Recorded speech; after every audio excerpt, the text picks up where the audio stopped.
What's going on, everybody? It's MirMir here, and we're back with another episode. I just recorded an episode yesterday, and today I'm getting another session in with a good friend of mine that I have not seen in a long time. It's been over like 2, 3 years now. The last time I seen this person or spoke to this person in person, we was at a good friend's birthday party or a little get together, and we had a good time, great session. But then COVID had happened, and then everything was just a weird transition. But we're gonna get further into that.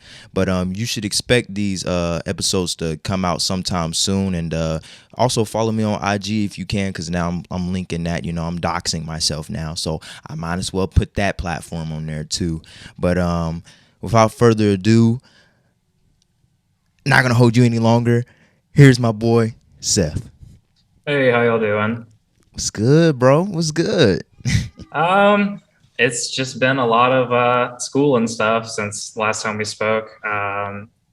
It was we hung out at Alex's for a good bit, and then after that, that was right when COVID hit. I remember the conversations we were having with everyone there about how like, oh, they're probably going to close school, and they're probably going to like make us all stay home for like 2 weeks, and then 2 weeks turned into like however long it did, like 2 years, a year and a half.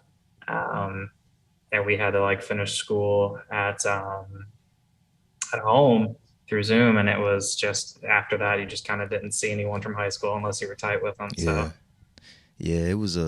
It was quite the transition to be pushed out into the world. And I right. remember that night so vividly. Like I remember we was going over ideas, and we was all just theater kids, and everyone in the arts. Like we was going over ideas of things that we wanted to do together. Like we was all Hmm. finna collab and make our own little short film and shit. I was like, damn, I was so ready. I was so excited. And then we all got hit with that email or something, and then it was Yeah, just like, wow. I think they actually Okay. called my parents and they were like, "Yeah, you got to stay home." And I was like, "All right, that's cool." So that's how that happened. But yeah, no, after all that, it just we graduated. It was a really lackluster walking the stage. That kind of sucked. Having to like walk and then have your mask on and not even Mm, like get to like yeah. properly like see everyone, see all your teachers and stuff. That kind of sucked. It was a bummer.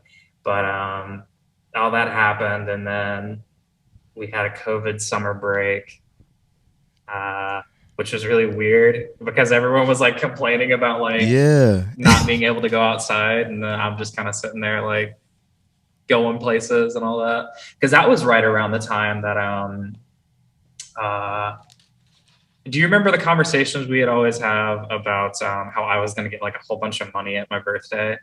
Yeah, I And remember then that. I got all that, and then oh boy, I'm sure we'll get into this whole conversation. Oh. So at around that time, I was dating a girl, and Mm, she was from Maryland, uh, and we're in North Carolina, so you can imagine how that yeah. worked. And I had gotten all that money, and it was a really dangerous thing for me to be with that girl from Maryland when I had that money. Uh, So while everyone was like quarantining and stuff, I was like taking like flights and stuff up to Maryland to go and see her. oh. And then like we went on like a whole like 2.5 week long vacation to the beach, which was a good trip. But Mm, you know, I was with the hindsight. The trip was, I can't think of it positively because like that girl was there. We'll get into that later. I'm sure we got more stuff to talk okay. about though. Yeah, we definitely do. But that's interesting. I did not. I forgot about that because I remember you kept bringing that up. Like you was gonna get Mm-hmm. the resources that you needed, you Yeah, know, and be because blessed in such a way. But I was yeah, like, oh, my dad unfortunately passed away when I was 13, and he left all that life insurance money, and that made it to where I was able to put a lot of money down for college, which is where I'm at now. yeah. And that's kind of just fueled a lot of like my growth through the Mm, past like 2 years.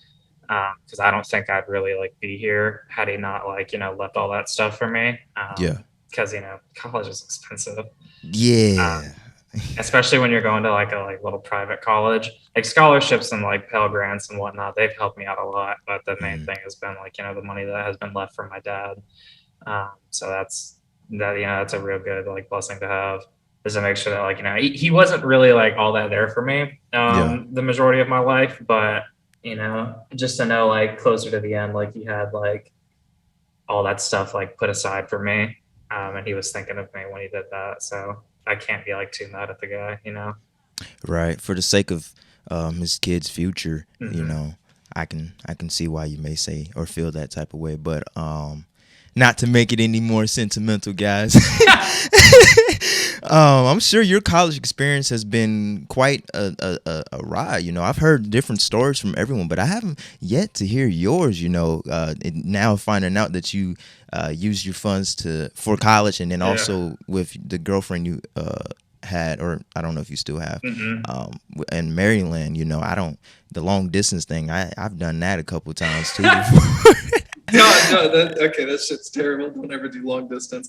I'll talk about college first, and then I'll Yeah, get into the whole yeah. So her yeah, so who's situation. Seth right now? We knew Seth before for the local people and everything. For those who don't know, who's Seth right now? Like, what you got going on in college, or what type of things did you find yourself get into that you didn't think you was going to get into heading into college? Like, what opportunities and all that has been in your favor so far?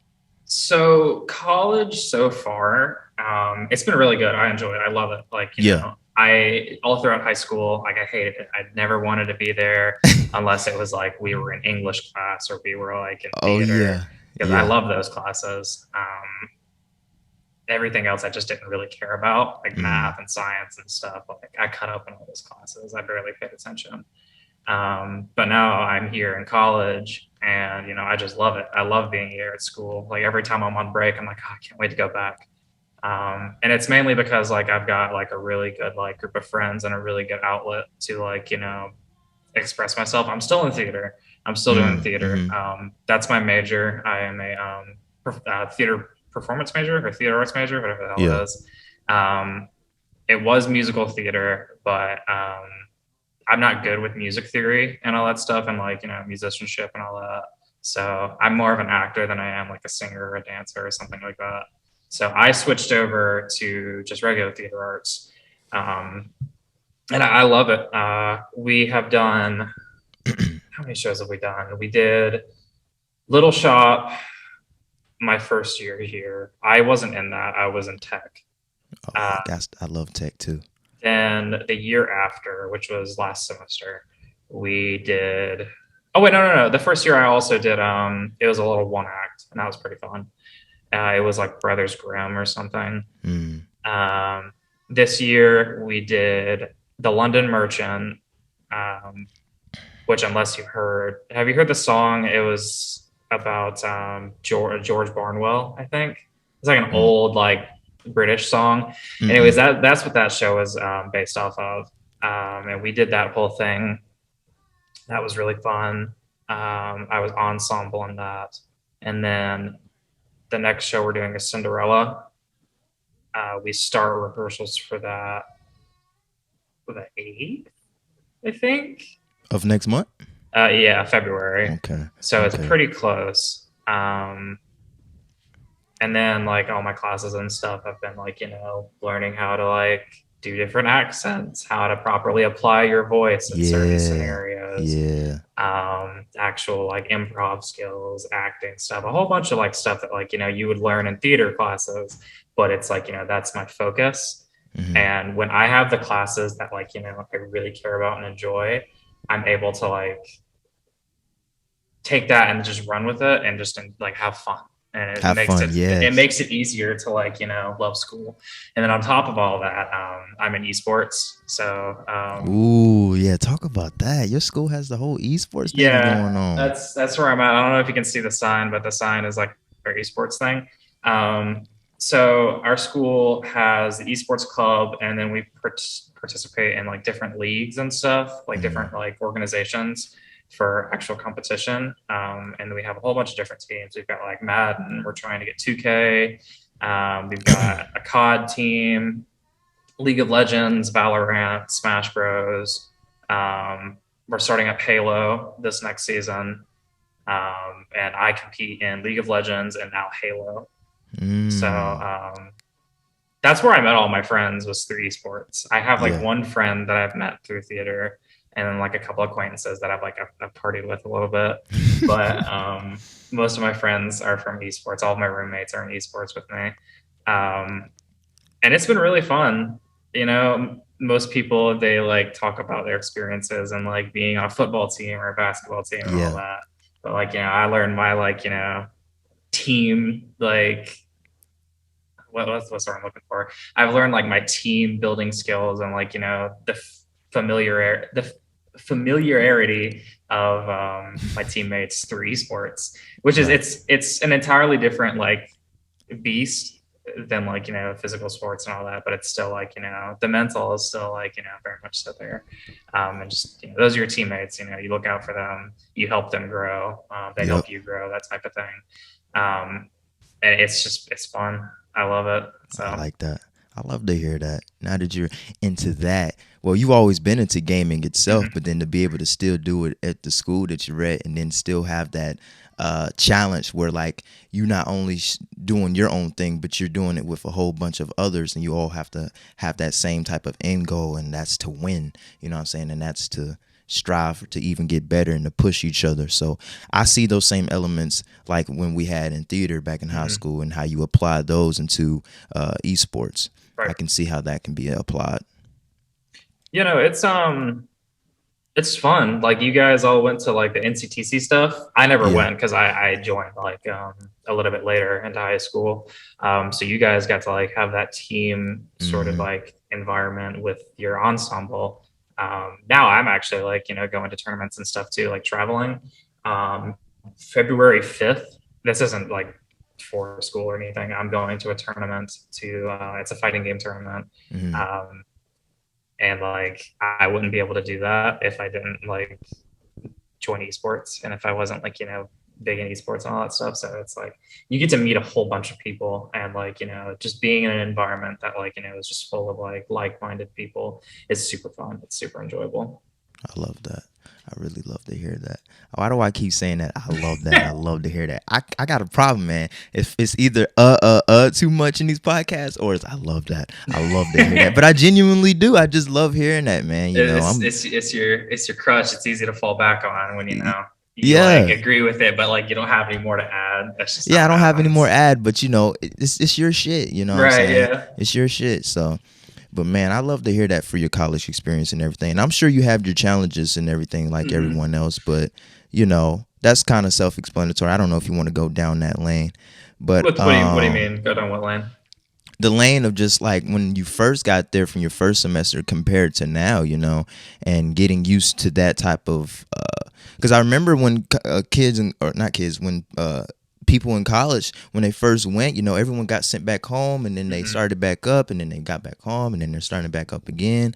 So it's different from state to state or depending on where you at, but I've heard plenty of stories, you know, where it's just like some people, you know, they went in and then they just like they couldn't do it no more because of how everything was, and then they just fell back, and then they either got back into it or they just got into different endeavors. But you know, I'm giving props to people that's still sticking around and still pushing forward, you know what I'm saying, and keeping it pushing, because you know some people it's different. Everyone handles certain things differently, but to see you still there and see you go into new things, you know, that you probably didn't even think you was gonna go into. Like I said, is I love to see that, and I love to hear that from my people that I know. For me, it was a little bit easier. It was a little bit different because, you know, like you said, COVID hit right when, like, you know, our class of students like would have been going into college, and that made it a little bit harder for people to like, you know, keep with it because they had to do the whole online stuff Yeah. and whatnot. It was different for me because I'm going to like a really small school. Like, it's unless you've been to Mars Hill and you're from Asheville, you probably don't know what Mars Hill University is. It's a little teeny tiny private school. About maybe 30 minutes away from Asheville, not even like maybe 25. Yeah.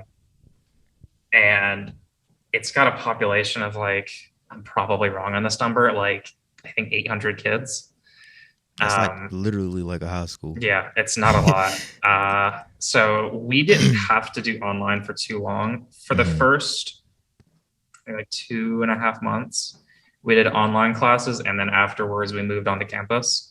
And we've been on campus ever since. My first semester was we were not allowed to go and visit people in other dorms. Yeah. We had to wear a mask everywhere. Yeah. Excuse me. we still have to wear masks everywhere unless we're like alone in a room or in our own dorms and whatnot, or outside. Uh, Shit, where was I going with this? It happens. Oh my god! And yeah, it was just your regular like run of the mill now type thing. You have to wear a mask inside. Well, you don't have to, but it's asked of you to. Yeah. It's required here. But we haven't done online school very much. Like some teachers, if they're like, "Oh, we'd like to do Zoom today," we do it. Like tomorrow, my first class is a Zoom meeting because of the snow and whatnot. So we still have a little bit of online. It's kind of like a hybrid thing. But for me, all of my classes have been in person because it's theater. You can't really do online theater classes. Yeah, it just would not work. Theater online, I don't see how it would work, man. They tried to tell my professors, they were like, "Oh, you gotta assign work for the kids to do while they're at home." And my first batch of theater classes was all tech, and Richard, bless his heart, when we got back, he was like, "You didn't have any work that I assigned you. Why?" It's like, there's nothing I could have made you do. Exactly. It just wouldn't make any sense. But I will ask this, since I know you was more into when we were kicking it back still in high school before everything had happened. With your crowd, you was still into the whole gaming and then, animes, man. What animes you been on? I'm interested in hearing that. So I've been out of the anime world for a while, so I wouldn't even know.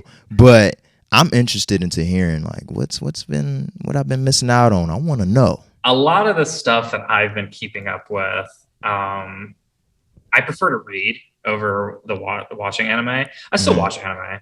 I prefer to read manga. So I've really been keeping up with I really like Spy X Family. That one's really good. And that's going to get an anime adaptation here soon. Chainsaw Man, I read that, and then it's getting its anime adaptation. That's going to be amazing. JoJo's, I've still just been reading JoJo's. One Piece, I've read all of that, and I'm still reading all of it. I love One Piece. God. It's a lot. Yeah. I know one dude, I don't know if you remember him, but Elijah from high school. Yep. He was on point with One Piece. Like he watched from first episode and caught all the way up to the point to where we was in class and he was watching it, like still learning and still watching it. And I'm like, we did the math. We was just like, you need to put this amount of hours, this amount of time. You cannot stop and be on this pace to be on road to catching up to where he was. As far as like, how many episodes? Like 1,000?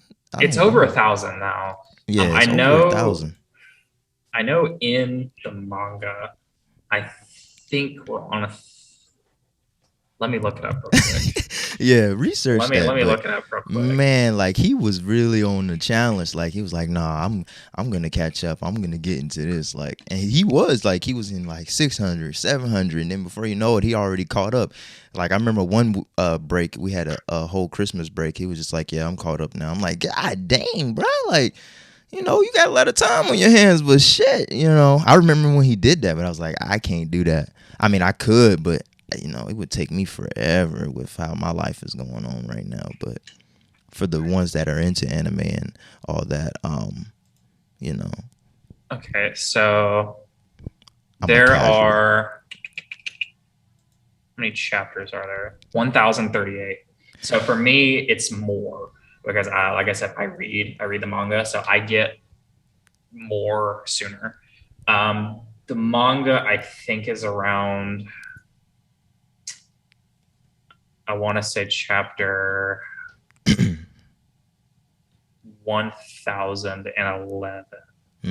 I want to say it's about 20 down. Yeah, it's not that far behind, but there's a lot. And I'm sure if you did the math, I think it takes around 8 days to watch all of it, start to finish. And that's without like pauses, without pausing and going, take that's shit, what I'm saying. Eat and all that stuff. Like, so realistically, it's probably going to take you around, like, if you just nonstop watch it, I'd say like 2.5, 3 weeks. If you like really like hammer down on it. Hammer down. But and there's a couple pauses here and there. yeah. But I've got a buddy here who's been watching it over the past semester, and I think he's in Thriller Bark now, which is like right before Dressrosa. And that's around the 700s, I think.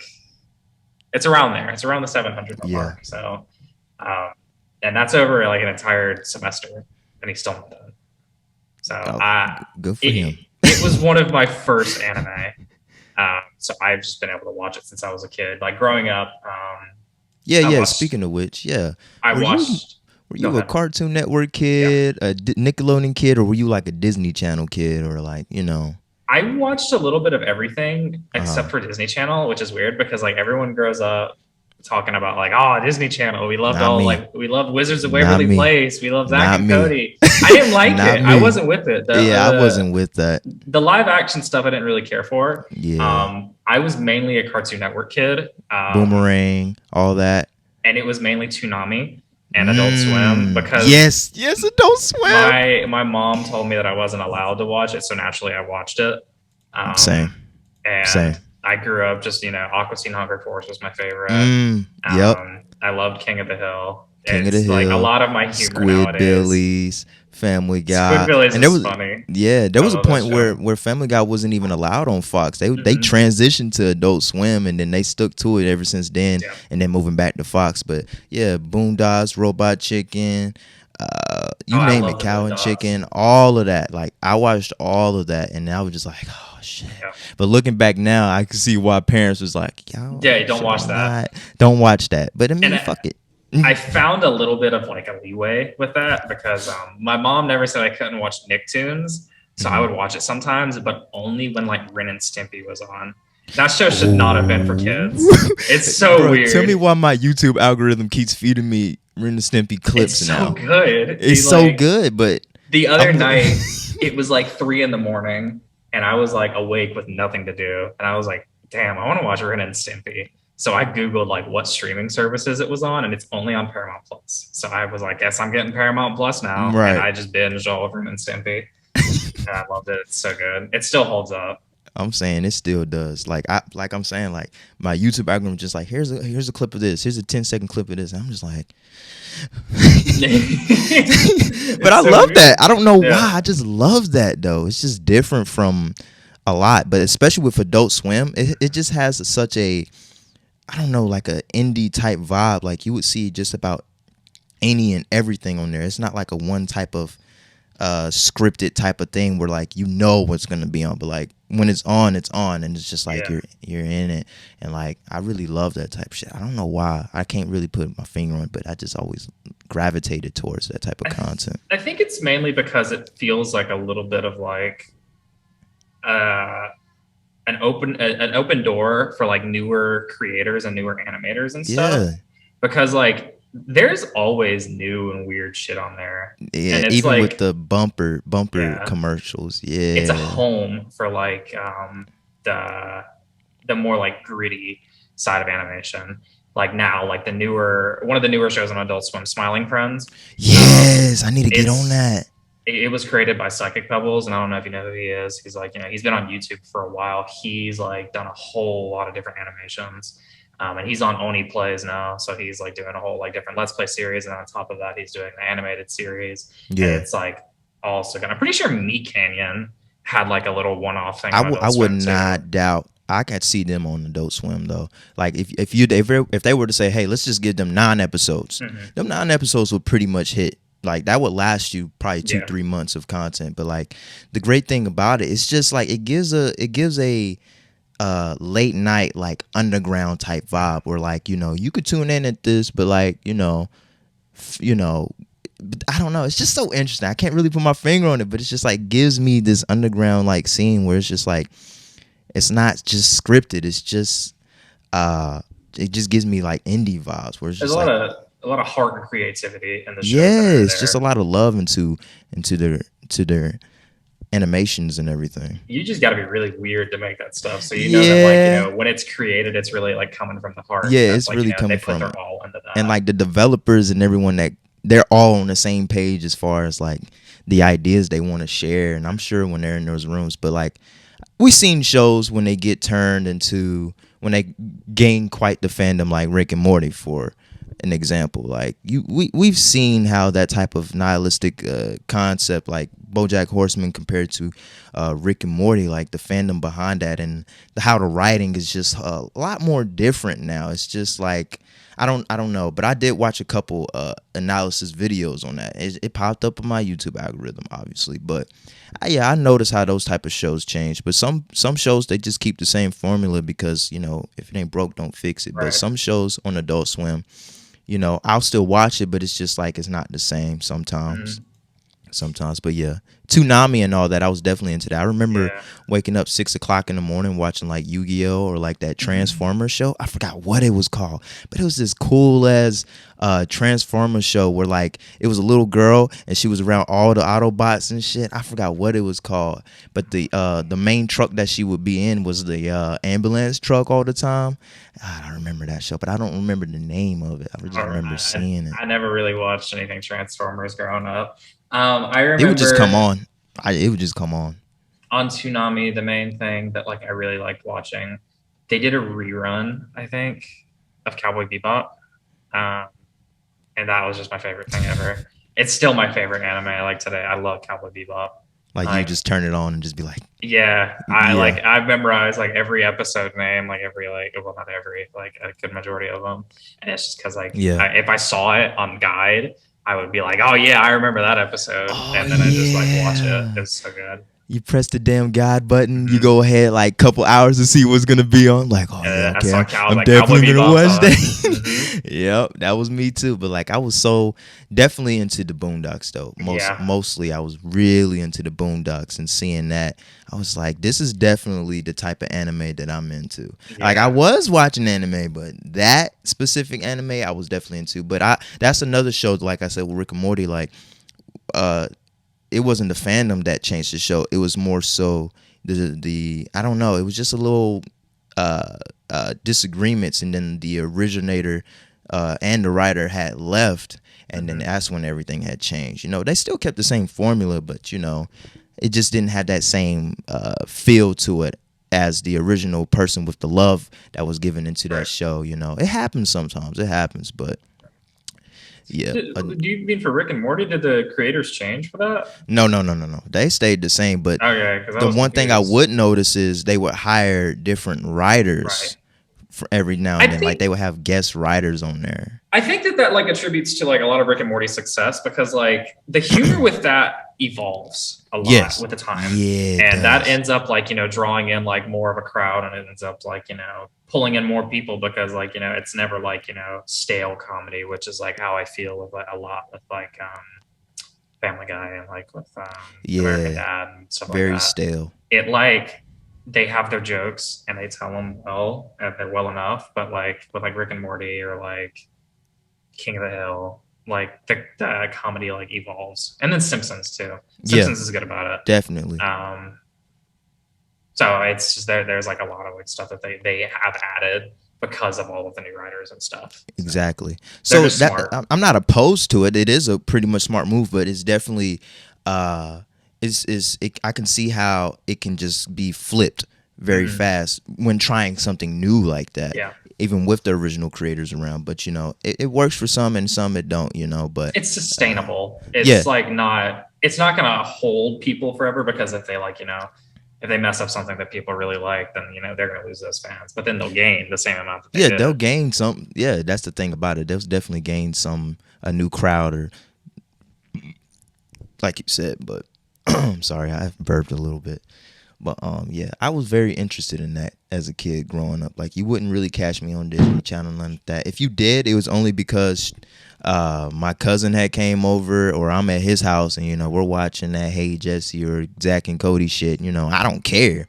But if you come to my house, that's what we watching. We watching Cartoon Network, Boomerang, you name it. Like that's what we gonna watch. You know, there's no ifs, ands, or buts. The only time I ever watched Disney was when I was at my cousin's house too, and he cut on like Zach and Cody or something stupid like that. Yeah. I was like, this is not funny. Where's the jokes at? I'm saying like I can't, it's the the laughing crowd in the background the whole time. The laughing track ruins it, dude. I hate it. I hate it so much. I want to see like funny cartoon characters getting like anvils dropped on their heads and shit. Yeah, I don't want to see like real life dilemmas. I don't care. All right. But one of my favorite shows that I'm glad that's about to come back is Atlanta. Yes. Like people don't understand. Well, for the people that I know of, it just invites this surrealism into the show. Like I know a lot of people are attracted to Euphoria for the realism and the scenarios that would happen in real life, but the play on life on Atlanta, it just plays with so many themes in real life that I'm just like, God, you can't really. This is just so original. Like it's just so original. That's what really attracted me to that show. And then it being Childish Gambino, obviously, and then seeing Lakeith Stanfield and all that. Donald Glover is just a genius when it comes to anything. He's the only like celebrity that I've seen to where he does everything and he does it all really well. He's just like. He's a prodigy when it comes to anything. Like the last time I saw anyone like that talented was like, I don't know, like Prince.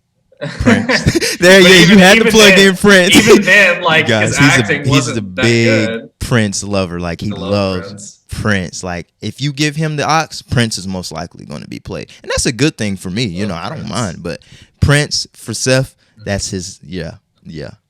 But, you had to plug him in. It's like prodigies like that, like they come once in a lifetime. And all they that. They do. Like there's only ever one in like that you can think of at a time that's alive. Yeah. And it's like Donald Glover is that one because like have you seen his stand-up comedy stuff? I've seen quite a few, but he's dabbled his foot into like everything, and I don't think he's done though. I definitely don't think he's done. No, he's not done. He's definitely gonna put his foot into plenty of other things that he's probably haven't gotten into yet. I'm surprised he hasn't like done like actual like visual art yet. Yeah, like painting and all that. I'm ready for a lot of those things that he's able to provide. But yeah, I'm excited to have Atlanta back, man. The countdown is on for real. Like when does it come back? March 22nd or 28th. I don't want to get it wrong. That's not too far from now. Yeah, it's not too long. That's not too long. But yeah, I'm excited to have that show back. It's been like 2-3 years now. Yeah, it's been a little bit. But it has the replay value. That's the thing that attracts me to it. It just has such a replay value, and you're going to always get something out of the episode, especially me being I'm not going to say I'm a devoted theater kid, but being introduced to different perspectives on what to look at with stage and film. Right. And then when that show came out, I was just like, damn, like I noticed that and I noticed that versus the any normal consumer when they would watch something like that, they'd be like, oh, that's funny or something. But like me having the perspectives and the knowledge on how to break down the character or this and that, or how this thing can be played on into life itself and whatnot. Yeah, that's what really attracted me towards it. And even with his music videos, even his lyrics, like he has a play on life where like feels like summer. Like you would think any normal person would think like, oh, this is just a summer song, when it's really not. Yeah. It's not a summer song. He's really like telling you a lot of shit in there that you probably want to hear, that you probably don't like to hear, but you pick your poison on that. But yeah, Donald Glover, he's here to stay. Yeah, he's a genius. I don't see him going anywhere. Everyone loves him too. I've never heard of anyone like disliking him. I've never heard not one person be like, "Oh yeah, fuck that guy." Everyone just loves him. You can't hate him. He's good at what he does. And if you do hate him, you love him. Admit it. Yeah, you do. If you do hate him, you love him. And there's no way that you dislike that dude just for the pure fact that you don't like what he does. You just dislike him to try to be like, a part of a different crowd. Yeah, just like, yeah, I hate him. Oh yeah, I hate him too. No, you don't, motherfuckers. You don't hate him. Let me tell you, I can't stand people who are like that. They're like, oh, you like the popular thing number 4, and it's like, yeah, it's pretty good. Have you seen it? And they're like, no, it's bad. And it doesn't make sense because what do you gain from that? Nothing. Like a sense of entitlement. or something. I don't fucking know. I don't know. Like, just let people enjoy things. Yeah, let people enjoy shit. You know what I'm saying? You can't be the bitter person like, I don't like that. I mean, it's cool. You know, you don't have to tune into it. You don't have to watch it. You don't have to listen to it. But to, you know, go publicly on Twitter or whatever, where you're just like, I fucking hate that. And then Twitter is... oh, God, man, I took Twitter is something else.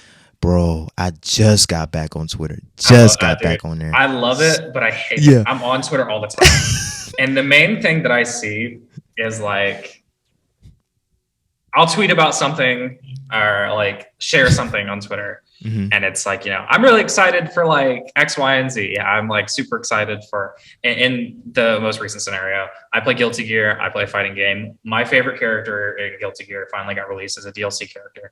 I was like, I'm really excited to play Biken. I'm really excited to play this character. I've been waiting for so long for her to be out. And I can't wait to like, you know, finally get my hands on it. Yeah. And then people were like, oh, here's why you shouldn't be excited for Biken. What the fuck do you expect me to respond with? You know what, random Twitter user? You're right. I am no longer excited for this person. And like, is that like, what they want? Is that the reaction they expect? Like, oh yeah, the fact that you said you didn't like that, I think I don't like that neither. I agree with you now. Like, I agree with you now. Like, no, motherfucker. Right. Like, just let me fucking enjoy what I want to enjoy, dude. Get off my ass. Yeah, man. So I took a long break. Like when I say like I deactivated the shit, because the thing about these apps is just like even when you have certain notifications off, they still send you like, here's a post you may like, or here's who you may want to follow because this person follows them too. And I'm like, yo, you can't escape that shit unless you delete that shit, bro. It's annoying because like they'll give me like stuff like, oh, this person posted about NFTs. And I'm like, I don't fucking care. I don't care. And it's like, I'll see like stuff on trending and it's like, this celebrity is now supporting NFTs and this celebrity is like, I don't know. Fucking. They made a political tweet. Yeah, like that. I don't care. Yeah. Let me be in my bubble. Yeah. That's the thing. Okay, full circle moment right here. Donald Glover. Than social media. Like with social media, it's a trend. It's going to be like for the next 72 hours and then they're going to move on to the next thing. Right. But when you're a person like Donald Glover and you take the time to really, I don't know, not think too much about it, but think about the things that you do want to bring out. And then when it does, it'll last long. You know, that's the thing about film and entertainment and all that, you know, it lives on for forever. But with social media, nothing really lives on forever. It's just either die out or you just find a different way or route to stay relevant in whatever avenue that is or whatever social media page you're on. But yeah, man, I think it really helps with Donald Glover and a couple other artists as well, like Donald Glover and Kanye. He does it too. They're not all that present on social media, and when they are, it's when they like do some dumb shit or like say something like radical. Donald Glover is not really as like guilty of this. And it like gets a lot of people talking, and it stays on there forever. And that's the only thing they post. Like when because the other day, when on there every day. The other day when Kanye posted a picture of a fucking skinned monkey, everyone started talking about that, and I guarantee no one's gonna forget about that. They're not gonna stop talking about it. They're not. They're gonna be like, you remember that time Kanye posted a skinned monkey on Instagram? A lot of artists are smart with how they use it, and I think that that really aids in like building their brand because like people don't like. Everyday people, they like post all the time on Instagram or on Twitter. And I guarantee if you ask anyone, like when you hear the name Kanye or Ye, what's the first thing that comes to your mind? No one's going to say the same thing. It's going to be something different. This. But then it's all going to come back to one thing. Kanye. Right. Kanye.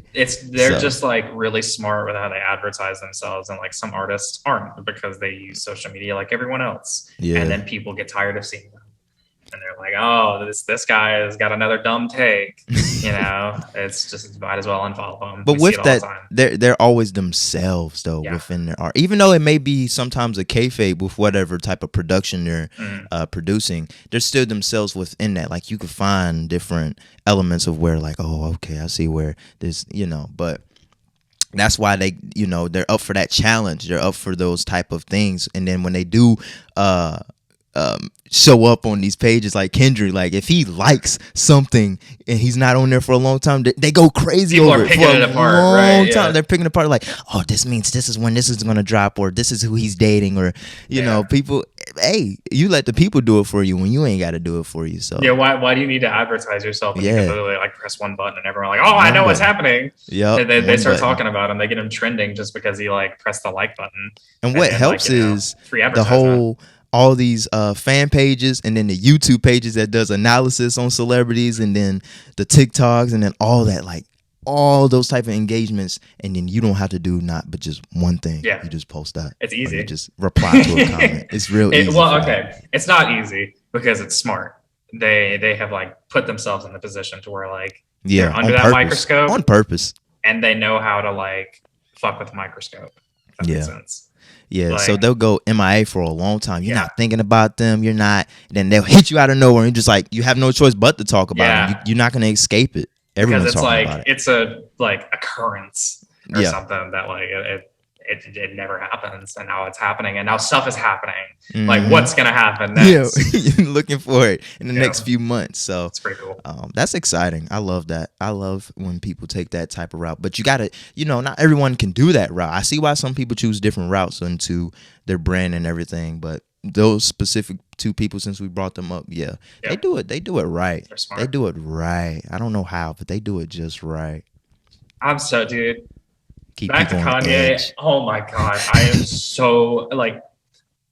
I feel bad for him. He lost Kim Kardashian. That sucks. So sad for him. We get Kanye back though. Yeah. Because like, did you see the headlines from like it was like the Times, not Times News. It was like News Daily or something, and it was like a headline, and it was like Kanye is telling people that Pete Davidson is gay and he has AIDS and shit like that. What the fuck? Yeah, and it was like Kanye never said that. I'm saying, man.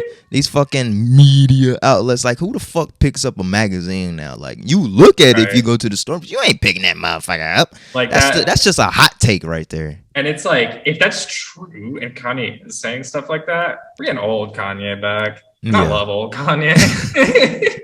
I love when he just says dumb shit. It's so funny. But I mean, it's not so dumb because people still go back to that clip or that scene and it's like, damn, I love this. This is Ye. Like, this is not nobody. He's not portraying some shit. This is Ye right here. It's exciting. That's what's so exciting. We're gonna get very good Kanye music back. Like, I liked this, the past couple albums. Donda was amazing. And then like, I'm one of the few people who like really, really liked Ye.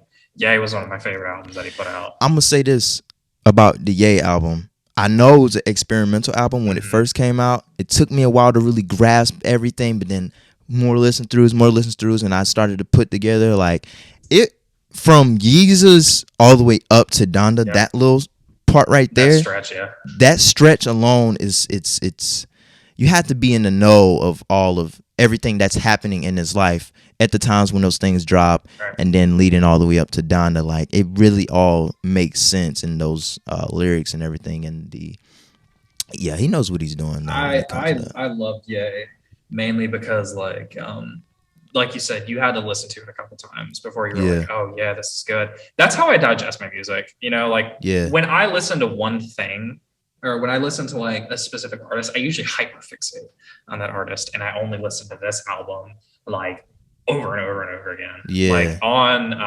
my iTunes, all I've been listening to lately is what was the album called? It's Bruno Mars Bruno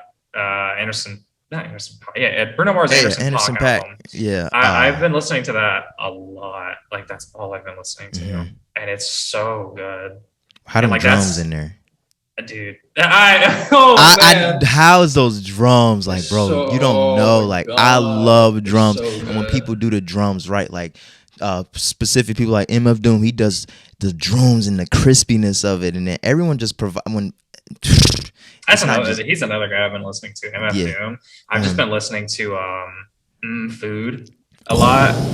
Ooh, that's a good one to start on. I'm not starting on MF Doom. I've listened to him for a while. Oh, okay. Okay. I haven't talked about it. Like a lot of my music, like, I listen to a lot of music. And mainly like, I would listen to like rock and stuff like that, like, Pink Floyd, classic rock and shit, Prince, all that stuff.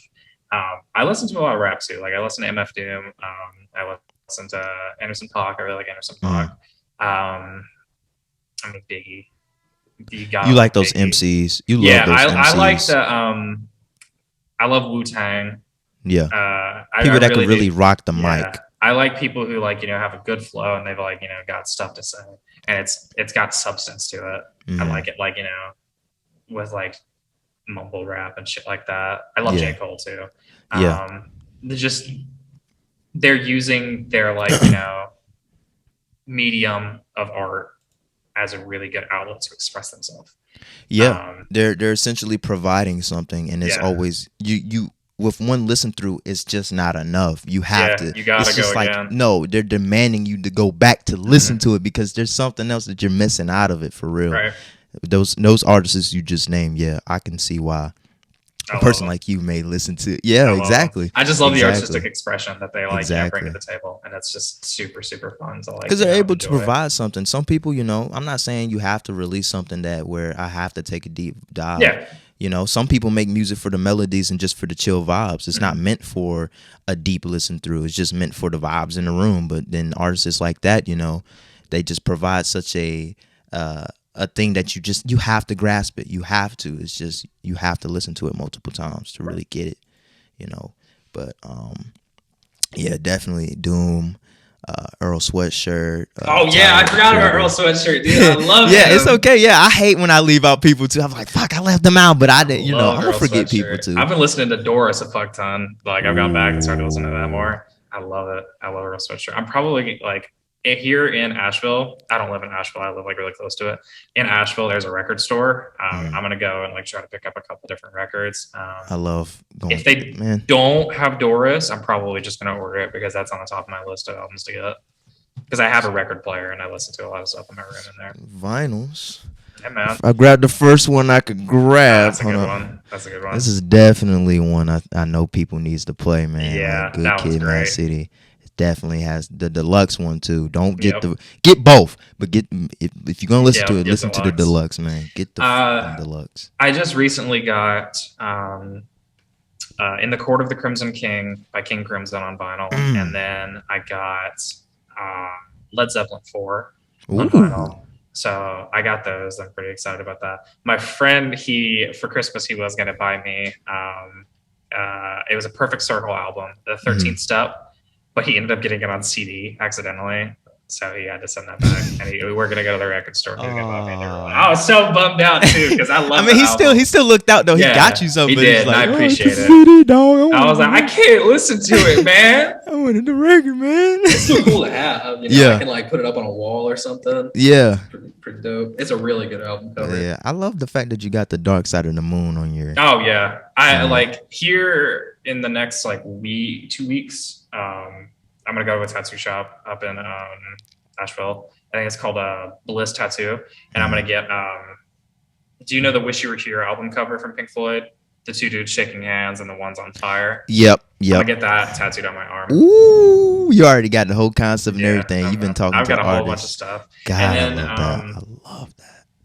I want to get another tattoo from the 13th Step album.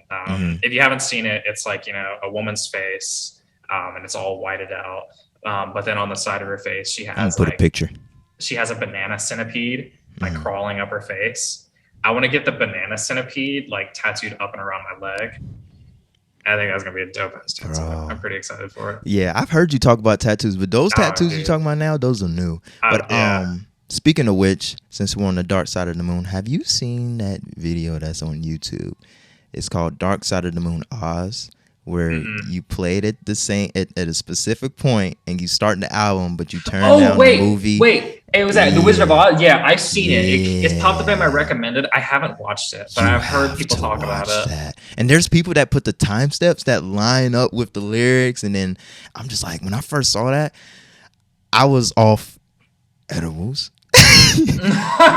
And let's say like some people, I get it. They might say, "Oh, you're not tripping," but there's a different type of cannabinoid thing going on in your brain when you're off edibles and all that in the sense of tripping. But when I saw that and my man put me on to the Dark Side of the Moon, I've seen the album, I've listened to it, but I haven't listened to it in the way where I needed to properly listen to it with the right type of speakers, or if it's on record and we was in the car, the speakers was right. This is before I discovered the Dark Side of the Moon, the Oz thing, but the Dark Side of the Moon, the album, like we were just playing it and I was like, yo, my fucking heart yo, this music. And then we're just, you know what I'm talking about. But yeah, when I've discovered the Oz thing, I showed it to him. And he was like, yo, what the and I was like, yeah. They knew about this in the 70s and shit, like before social media, where like you could easily get this type of information and it be accessible. Like you had to be in the know at that time versus now, like you could just and then it's there. Yeah. But then, bro, yeah. Pink Floyd, it's a good like drug album to listen to. Like if it you're is. like high. And it's meant to be listened to in that state of mind. Mm-hmm. Like a lot of Pink Floyd music are. Yeah, at that time, and you got to think about that time too. You got it, yeah. Like the I don't think it Waves. That's the album. That album is really really good to listen to when you're high.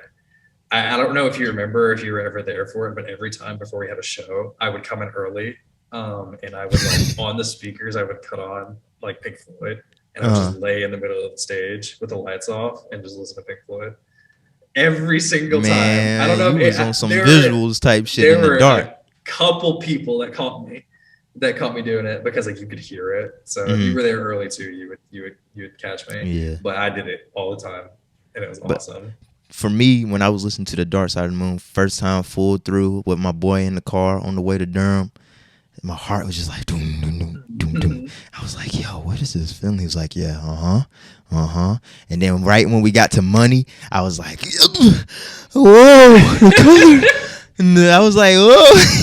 How'd you feel when Time came on and it just had the alarms and shit man, all over the place? It's nonstop. Like you don't hear it, you see it. Like you see it. Yeah. It's hard to put like for those who don't really know in the know, but just go listen to Dark Side of the Moon if you haven't. Yeah, if you go listen to it, I recommend listening to that on the record or just with good speakers, like really good. Like it catches. Go in your room, cut the lights off, get your AirPods on or something. Cut it up all the way. Yeah, all the way. Just listen to it. Noise cancellation, all that. Do that. You're doing yourself a favor. You're gonna be for a ride, and you know it's a ride that I enjoy. Now I think I'm gonna listen to that later on after this. So but now, if you're gonna listen to any Pink Floyd album, if you haven't listened to either Waves or what's the other one? I'm a fake fan. I don't remember it. Damn, it's fine. Yeah, I know you're trying to get it off the top of your head. Listen to Waves. That's my main recommendation because like Echoes. Oh my god, it's so good. It's like another like concept album. Hang on, I'm gonna make sure Waves is the right name because I've always just known it as Echoes. Yeah, double check that. But what's really been on my radar as far as my music algorithm has been vapor waves, bro. No, that's not it. The Alchemist had dropped this album called Cycles. No words, no lyrics, just straight up like flares, synthesizers, and vaporwave like shit. But I've just been into the vaporwave for a while, like the whole 90s and 80s aesthetic. And then it's just like these sounds and everything. And I discovered some artists and everything heading into that. But yeah, definitely if you guys gonna listen to that album, you gotta listen to it the right proper way. Not saying you have to be in that state of mind, because it can still give you the high that you need. Okay. That you want to experience, but yeah, it's a ride, dog. It's a ride. It's not scary. It's not, but it's good. It's you good. Gotta listen to. There is Echoes, which is like a smaller album. It is just called Echoes. There is Adam Hart, Mother Sweet. That one's really good. Put these down. The Division Bell and Animals. Those are the ones. Listen to those. They're great. You won't regret it. Pink Floyd is just amazing. I just opened up Twitter and saw hella ass. Let me close that. Bro. But yeah, I love that. I really do. When I was introduced to that the proper way, he's just like, yeah, this is how you listen to it. And this, there's different ways of doing that. I was like, okay. So then when I got on my own time and I was off edibles, I was like, let me put this on. And before you know it, I was in for a ride. Whew. What we in? We at almost an hour. Damn. Yep. Almost an hour. I thought it was longer than that. I was like, how much we been talking? We can. How long do your episodes usually go? Either 2.5 hours or 3 hours. Okay. We can get it longer. Yeah, because I know you got that room and everything, but we can get it longer. Yeah, we can definitely. I want to hop back to the whole Maryland. Oh yeah, I was about to say I want to talk about that. That'll be a long conversation. I'm okay, interested. so I'm trying to decide like how deep I want to get into it and if I want to name drop it all. Oh no. You don't have to say names or anything. You can, play it safe as far as not giving names, but whatever type of context you want to give, and then further into that. I'm not gonna make you, but I give the whole story. Okay. I'll drop names because fuck her. Yeah. Okay. I mean, Josh dropped names too in this shit. He didn't give. I saw. Yeah, Josh was like, "Oh, Okay. damn." Oh. So, Josh remembers this. Mm-hmm. For those of you who watch the Josh podcast, that episode, that's my boy. That's he's my best friend. God, we love Josh. We love you, Josh. He was there when everything not when everything happened, but he met her, and he saw how fucked up I was from it. I'll get to that.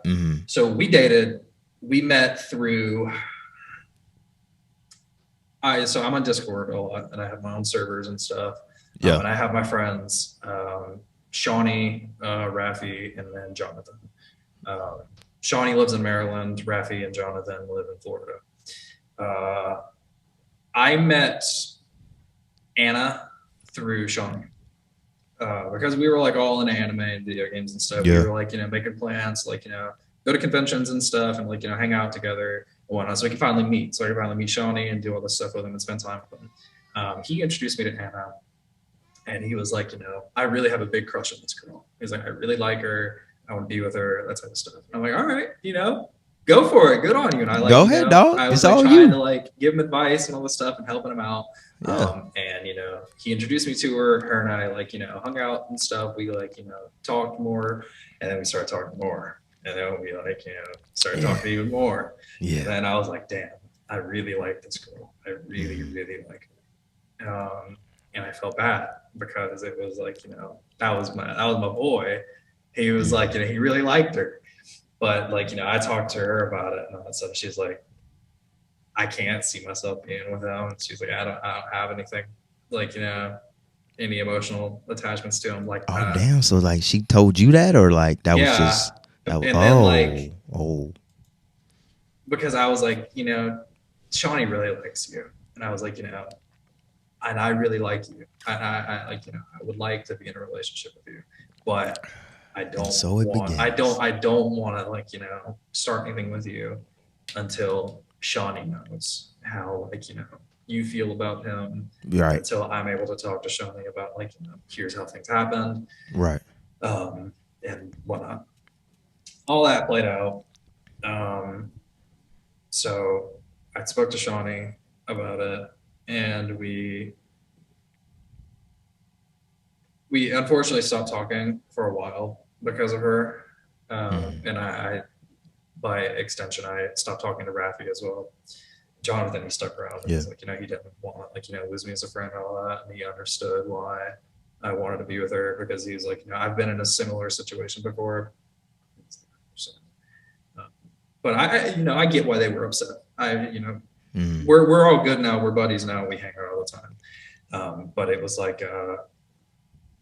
made a selfish decision, but it wasn't one that I regretted at the time, because I was this is the girl I want to be with. I love this girl. I want to be with her. Yeah, it wasn't just I'm gonna get with her just because you lost out, dog. It's me, nigga. We have a thing. Right. I'm sorry to say that, but you should be happy for me, which is really selfish. But that's what I went with. Anyways, we got together, and we were together for a couple months. Around the time that I got the money for my birthday, I rode up from North Carolina to Maryland to pick her up and bring her back so we could go on a 2-week-long vacation to the beach. Yeah. I paid money to drive up to Maryland and bring her back, which is a fuck ton for gas. I rented out a nice beach house a block away from the Carolina beach for 2.5 weeks, which was a lot of money. We spent a lot of money at the beach to go on boat trips and stuff, and to buy all the stuff we needed for the beach, and also just get gifts and stuff for souvenirs and whatnot. Yep. Get that. That was a lot of money. This is going to be a theme. Put a counter. She goes back to Maryland. We drive her back up. We come back down. That was also a lot of money. We're together for a couple more months. I take a plane ride up there. It's all good, you know. Yep. It was all good the first time. She was very affectionate. She was very clingy. She wanted to be attached to my hip all the time. Normal stuff, normal early relationship normal stuff. lovebird stuff, you know. And for the entire relationship that I knew her, she was like that. So that's how it was. I take a plane trip up there, right? And normal stuff, same as always. It's a good trip. I meet her family. Her family gets to meet me and spend time with me. I spend time with them. They're great. They're nice people. I get to hang out with Shawnee finally, that was great. You know, I love Shawnee. He's my boy. The only thing I would ever go to Maryland for again is to hang out with him. Then I go home. Things stay the same. You know, that whole trip was a lot of money. Whole lot of money, you know. But money's not the issue, guys. No. No, money's not it was not the problem. No. Let me get to that. Oh. Let me get to that. I go back, and it's around Christmas time now. Her and I got together March-ish, I think. Yeah. Around March. So we've been together for almost a year. 12 months. I go up there at around Christmas time. My money's running thin because I've spent a lot of it on her to do all these trips and whatnot. Help my parents with paying bills and stuff because it's COVID. My stepdad recently had open heart surgery right when COVID hit. So it's a lot of shit going on, you know. So I have to do all this stuff. And I don't have a lot of money left when I go. Right. It comes Christmas time, and her birthday's rolling around too. And I told her, I was like, for your birthday and for Christmas, I'm going to come up there. I'm going to visit you, and we're going to spend the holidays together. And that's, going to be my present to you. And she's like, okay, that's fine. So I come up there, right? Things are completely different. Completely, right? Oh, man. She's not affectionate like she usually is. She's not clingy like she usually is, and all this and that, right? We argued a couple times while we were there. She was like, oh, why didn't you get me a Christmas present? Why didn't you give me a birthday present? All this and that. And I'm like, I don't have money. I was like, I'm here. That's your present. That's your present. Like all these trips back and forth between going across these states and then your dad and then it's like, I'm the present. Usually that's a joke. People say that's a joke. But in this sense, it was not a joke. Like me being here should be more than enough. Exactly. Of me going out my way. I'm expecting things to be normal like they usually are when we were together. She's affectionate, she's clingy, she wants to kiss all up on me and do all this stuff. And it wasn't like that. So, I tried to talk to her about it a couple times. And I'm like, I feel like something's going on and you're not telling me. And it was weird. And every time I asked her, she's like, no, nothing's going on. And I'm like, okay, maybe you're just having a bad day. Maybe it'll be better tomorrow. Next day, same thing. And I'm like, if something's going on, I'd like for you to talk to me about it. I'd like for you to tell me. She's like, no, nothing. And then finally, the third day, I'm like, sure? Right. And she's like, I'm just having bad memories that you're bringing up because of stuff that happened with my ex. And I'm like, that's never been a problem before. So I don't know if what you're telling me is the truth or not. Right. And, in hindsight, that's probably a shitty thing to say because maybe she was right. Maybe she was telling the truth. Maybe. And that was a shitty thing to say. We got into a whole argument about that. She basically kicks me out of her house. Oh, wow. And I'm in Maryland. I don't know. I'm not from Maryland. I don't know anyone out there except for Shawnee. So thank the Lord Shawnee was there because had I not been allowed to stay there, her dad was literally saying that he was gonna fucking kill me because Not to that extent. Not to that Yeah, extent. yeah. But like, that's my But he was daughter. like, Like, you can't, like, don't do that. Yeah. I come home, Damn, you but better not be in my house. That type of you thing. went I'm like, from seeing her all the time, yeah, going back and forth, planning these trips, and then in between all of that, your own life at home, and then now Yeah. we're here. Like, we're Yeah. just like, okay, you're kicking me out. I was planning on staying here however long, and it was now I like gotta, within the first week, and I was going to be there for 2.5 weeks. And I rode the plane. wow. I had the plane trip there, and I had the plane trip back booked. So I paid the money for that. I go to Shawnee's house after I get kicked out of her house. I'm like torn apart, because I love this girl, and I wanted to be with her for like however long. I had to call my parents for them to come and pick me up. So they drove all the way back from North Carolina to Maryland, and then we had to drive all the way back. Just in the middle of the night. It was like midnight. Not even midnight, like 8 o'clock when stuff happened. And so they got there at around it was like a 6-hour drive. So it was like maybe 3 in the morning when they got there. We get back, and I'm like, I'm good with like, Shawnee and Rafi and all that. Yeah. They're asking me like, what happened? And I tell them my side of the story. Then she starts telling them her side of the story. And it like ends up being like completely different from mine. She said stuff about how like, I was like an evil person, and that how I like threatened to kill myself and all this stuff. And that's not true. She said that she said that I had said that I was going to throw myself into traffic. When I remember this part, she had asked me, she said, what are you going to do? How are you going to get to Shawnee's? She was like, there's too much traffic. And I'm like, guess I'm going to walk there. Yeah, you don't. And she was like, but there's too much traffic. And I'm like, if I get hit by a car, that's just how it's going to be. Yeah. Because I have no other way to get there. And so I guess she spun that to make it seem like I tried to kill her, like I was going to try to kill myself or something. And she just made it seem like I was so toxic, which like, people make mistakes. If I said something wrong, which I did, when I was like, I feel like, you are lying to me when you say this thing. I made that mistake. I'll own that. And, I wasn't perfect in the relationship. Nobody's perfect in a relationship. But I tried my best. I did everything that I could to make sure she was happy. I spent all this money to make sure that I was seeing her, to make sure that like, we were like having a normal relationship in the circumstances that we were in. Yeah, being like, long distance, and that type of digital connection, that's a challenge within itself. Don't do it.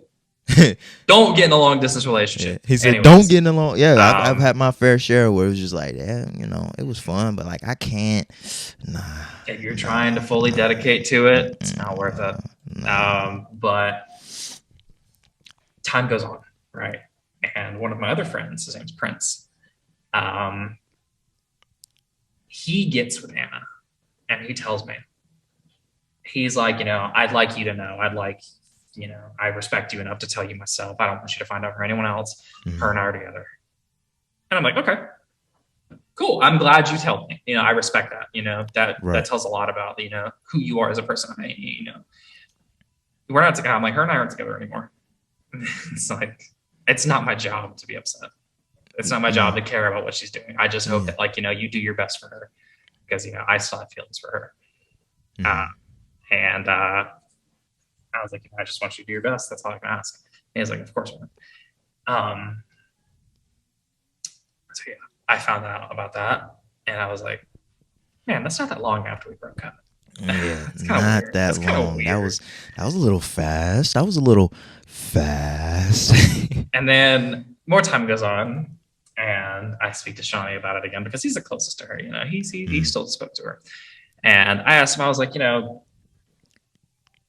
you think Anna was right in what she said, or do you think I was right? And he was like, honestly, at this point, I feel like you were, because I haven't told you this. A week after you two broke up, she got with another guy. And I was like, oh yeah. That's high. So maybe something was going on. Yeah, I don't have confirmation, and I'm not going to, explore, make bold assumptions or anything. Yeah. There's no time to really go into that, but you can kind of paint an idea of like what may be transpiring while you're not there, Right. Hey, yeah. But back to it. I spent all this money. I put all this time and effort into this relationship, and still, at the end of the day, I was the one that ended up getting burned. Mm. And it's like, here's my moral of the story, and here's going to be my To wrap it up. Here's going to be my lesson. Yeah, you got if something. If you're thinking about getting into a long distance relationship, I know you're going to be sitting there at first thinking, "Oh, it's worth it. This girl is great." Or person, yeah. Yeah, this person's great. I love them. I want to be with them. They're everything for me. And you start to dump money into it, and then you start to like dump more money into it. Start to dump more money into it, and then you get to the end, right? And then you break up, and it's awful. You know why that stuff happened? It's because you didn't have enough time in person to really learn who this other person was. Yeah. And then you start to see their true colors, and then it ends up not how you expected. And now you're at the end of the line feeling like a fucking idiot because now you're out of a partner and money. You didn't not necessarily lost too much time, but you definitely lost money in the process. You lost money. Yeah. You lost the person that you wanted to be with. Yeah. And then maybe in the process, you lost your self-respect because you're like, damn, I got played. I'm not saying she played me. Maybe she did. But, I felt played. So don't do long distance relationships. Yeah. Don't do long distance relationships. That's what we got out of that. And that's what you got out of that. Yeah. But, I'm sure it was fun while it was, and then everything, it was pretty cool. It was pretty cool. It was an experience.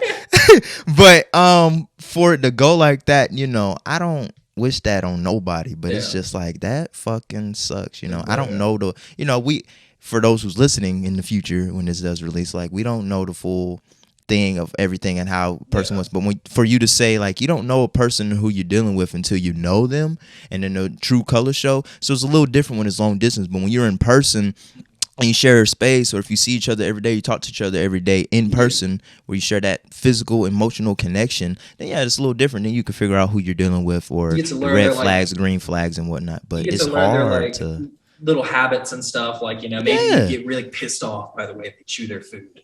Yeah, but it's nothing because that's your partner, But but there's still like some little things that you got to learn about a person. That, this is what you have to deal with all the time. Yeah. Do you want to do that? That's you can't learn that. From a long distance. No, you can't. Maybe when they sleep in bed, they like full spread out. Yeah. And they like snore in their sleep, and you can't fucking deal with that. Yeah. You won't learn that long distance. But the fact that you had to learn that. Yeah. And then now you're like kind of like, well, shit, now I'm stuck with it. What am I going to do? Yeah. Like it all just end. And it's like y'all are so far apart. It's not like y'all could just go back and forth at it unless you do it online digitally. But other than that, like you could just turn off the phone and then it'd just be like it never happened. They're gone. They're not there. Yeah, they're not there. They don't exist no more. But like they exist somewhere because you put not just time but literal money into you put a lot of all right. I'm not trying to say it's about that. It's but not. It's not. But it's just.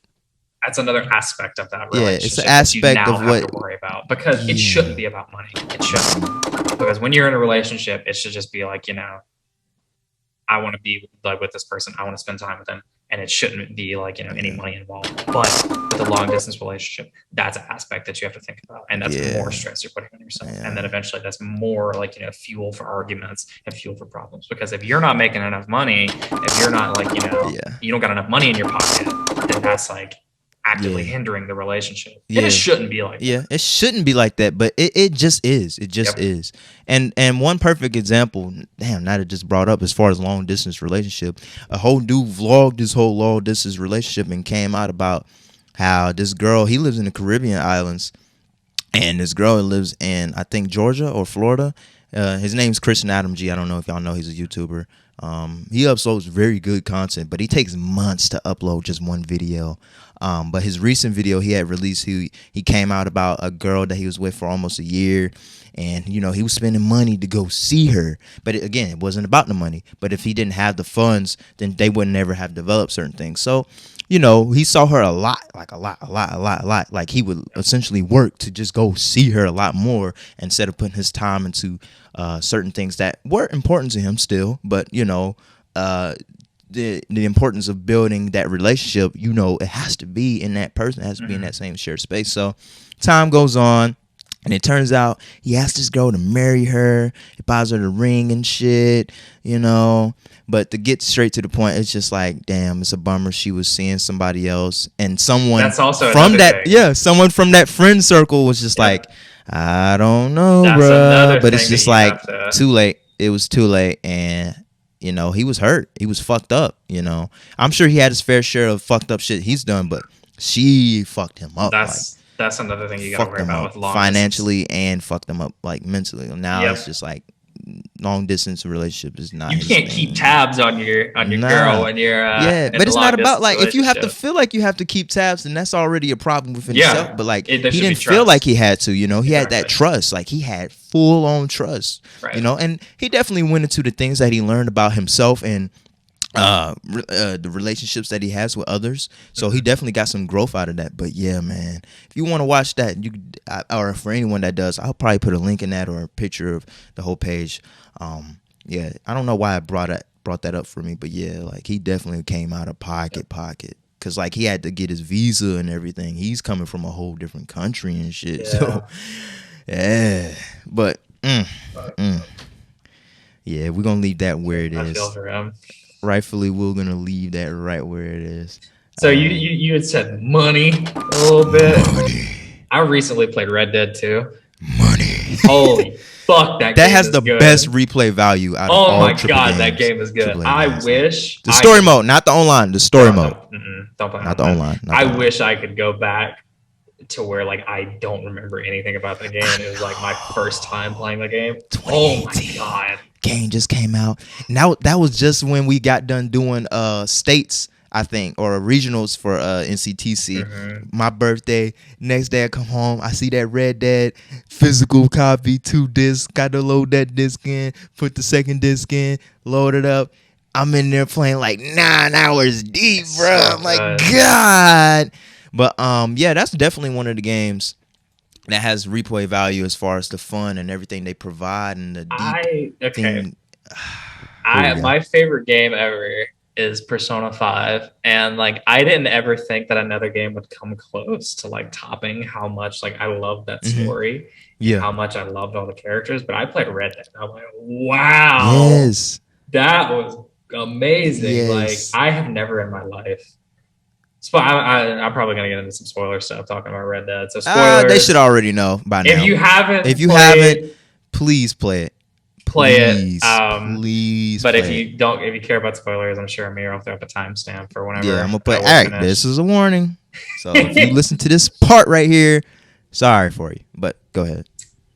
Never in my life have I played a video game and I have actively wanted to like punch a villain in the face as hard as I wanted to fucking kill Micah. Bro. Oh my god, I hated him. Micah, bro. So much. I couldn't Like- understand. Bro, I just discovered the other day my YouTube algorithm gave me a minute clip of Javier and Michael Bell having a private conversation. And when you walk up on him, he's like, Michael's like, what are you doing here? Like, get the fuck away from here. And they're laughing and giggling. But like with the dialogue, it still shows you what they're talking about. It's just those small things that makes me fucking hate Micah even hate more. Micah so much. And, Like, we bro. got to the end of the game and you rode up the I mountain put with so John much fucking lead in his ass. with Sadie and Charles, dude. I was yelling. I was like, yeah, fuck you. I was like, Yes. yeah, I was so happy. Yes. And then Dutch came out too and he shot him. I was like, Fuck. no, I do that. You don't. That's my kill. I was mad. And then I lit that motherfucker. You gotta up, play the dude. first one though. Woo. Definitely gotta play the first one. But I Yeah. like what Rockstar did with that. Like, That was a very good game. I think one of the best things that I saw that I think a lot of people would probably agree on is we need a Sadie story. I want that so bad. Oh my god. We need a Either Sadie story. Sadie or Charles. Because Yeah. like the endings of their Sadie or stories are Charles? ambiguous. because Oh they my went off and did their own gosh. thing. So, like Sadie went to Yes. Brazil, and then Charles went to Canada. Playing in like the Canadian like snow and mountains and stuff as like Charles, like with his family, and like Yes. doing like cowboy shit in Canada. Oh That my was so much gosh. fun. Oh my god! Man. And then like if you go and like do the stuff in like the jungle and Sadie, there was like this small bit in Red Dead where it was like you were on where was it? Guarma? Guarma, yeah.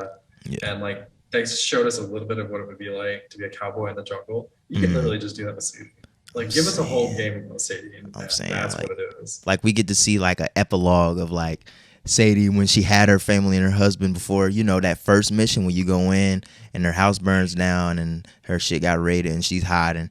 Seeing that point, and then we already get to see how she was in the camp and everything. But Yeah. then after that, I want to see what's after that for Sadie Yeah. or Charles, like you said. Like I'm very interested in those two story more than Jack's story. Than Yeah, yeah. like Jack is just like he's coming towards the end of like Yeah. the Wild West era. Yeah, it's Things not are gonna getting more be- civilized. yeah, There'd be like cars and shit around. yeah. Like, no, I don't want that. I want to be a cowboy. Right, yeah, I want to fucking rob trains and shit. But yeah, Red Dead Online community, it sucks for them right now.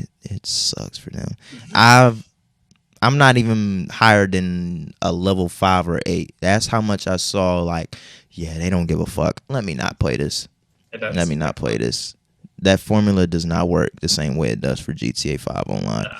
But yeah, Red Dead story mode, I will still turn that on to this day to Yep. just play my game. But yeah, my PS4 has been collecting dust for months, so I'm not gonna sit here and lie about that. I recently bought a Xbox Series S, and it's been great so far. I love it. Mhm. It's like if Oh, you're you got the Game Pass? yeah, Oh, really good. yeah, I've heard about that experience. Dude, Y'all it's got like- almost everything. from being on PlayStation for like as long as I've been playing video games, like I've been a PlayStation kid, like Same. since I've grown up, like since I was a kid. And I finally, I like, I switched sides kind of. One, because PS5s don't fucking exist. You cannot Yeah, convince me it otherwise. just I does have not exist. seen one. I've seen one, played it, but as far as me being able to own it, not Yeah. possible right now. Still But- not fucking possible. On the other side of the fence, Xboxes are readily accessible. You can go to Best Buy right now and probably get one. That's where I got mine. And they're really, really good. They got really fast load times. They've got, people are like, oh, Xbox exclusives are good. You got fucking Halo. That game's fun. You got Gears of War, and then you got like Forza. I didn't care about racing games. I didn't care about car games and stuff like that. I played Forza. I was like, damn, this is a fun game. This is a good car game. I'm with it. And they just acquired Activision too.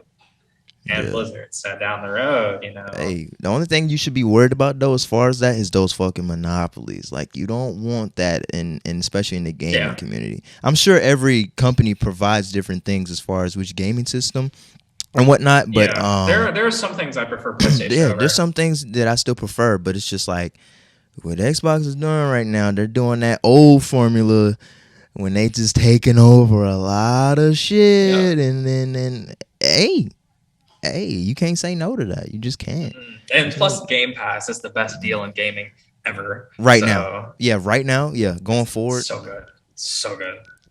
Yeah, PlayStation has their issues too. Every company has their issues, but PlayStation has issues with just reverse compatibility and then just not being able to play older games. And then they would just win right there, especially heading into the PS5 being released. Like they had that chance. The one thing I do like PlayStation over Xbox, I like PlayStation is better for fighting games. And I tell everybody this whenever I'm like, which console should I get? I'm like, what games do you play? Right. Xbox is you're gonna better for shooters. gravitate towards whatever your friends are playing, obviously. Xbox is better for shooters. PlayStation is better for fighting games. Story mode games. Story mode games, yep. And indie games. No, I feel like Xbox is better for indies because a lot of the good indies are on Game Pass. And also the controller is. Well, you're probably talking in not. those terms. I'm just talking in terms of all from back then all the way up to now, like Little Big Planet and shit like that. That wasn't an indie. That was made by PlayStation.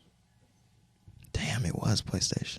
No, like Exclusive. indies, the place to do it is Xbox because they spotlight a lot of the newer. Also, Switch. Switch is good for indies. Well, here's the thing. I just haven't been on that Xbox type of store in Yeah. so long, so I don't know the I whole haven't, dude. I haven't either. But HUD. like now that I'm playing on it and like I see the other side of the fence, I'm like, this grass is a little bit greener Yeah. over here. But I stopped at Xbox One. the That's when I Xbox stopped. One was the Xbox One wasn't as good as the PlayStation 4.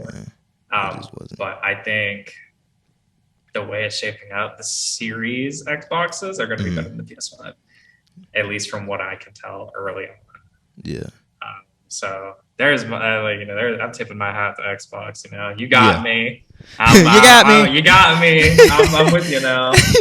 So. But yeah, for me growing up, I was definitely a Sony head, Sony kid, but I would still play and dabble into everything because I had uncles and then I had brother that, just because I had this game system doesn't mean they didn't, or the handhelds and Nintendo and then all the old systems and then the NESs and then PSPs and all that, you name it, I played it. But up to the point to where PS4 and Xbox One came out, that's when I stuck with just like, yep, Sony all the way. But then now I'm just seeing like, ooh, Sony. I mean, Microsoft is ooh. But yeah, one person that definitely went into that is Ordinary Gamers. I don't know if you know who that is. Yeah, he definitely went into that with the whole Xbox and Sony thing. But I like both. I love both. I see why people pick what they pick, but you're just gonna mostly gravitate to whatever your friends are playing. Yeah, I think I like them both. I really like them both. I play on my PlayStation all the time because, like I said, I play fighting games, and that's like where all the good fighting games are. Xbox has Mortal Kombat. They've got I think they have Tekken. They've got Killer Instincts, that type of stuff. I don't like those games. I like Guilty Gear. I'm gonna play Guilty Gear on my PlayStation and have fun. Yeah. Okay, so what are some of your top favorites and then some of your top games that just top 3, top 5, don't matter, no particular order off the top of your head that you have to say was just like you just remember just being there day one, or if you're not day one, like you remember just playing it and you would still probably play it to this day. Top Single 5 player, favorite co-op, games? doesn't matter. Even if it's local gameplay where like you had to bring the controller over your friend's house, shit like that. Like those type of games, like for me it's God of War, it's Uncharted series, it's the old SmackDown versus Raws. Definitely some of the old fighting games. Fighting games is a little different for me now. I can hop back into it and still kick some ass, but like the controls and everything, the layouts, it's just so different for me. That's why I stick with PlayStation as far as fighting games. But yeah, just off the top, man, just off the top. Like top 5 favorite games, like of all time. Yeah, that like just for you, your preference, your taste, your Persona 5 Royal, Borderlands 2. I'm gonna have to throw Red Dead 2 in there. Red Dead 2. Yeah, I can see how Red Dead can fit in there. Ultimate Marvel vs. Capcom 3.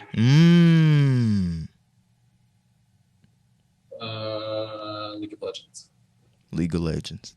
Okay, I like that. You can't argue that. You could argue League. I know. Well, I mean, it was the last one. It was the last one, so it's interchangeable. Maybe. It's like I have to put it on there. I actively compete for it, and like whenever I'm at home, I'm like, damn. Talk your shit. I'm like, damn. I can't wait to play more League.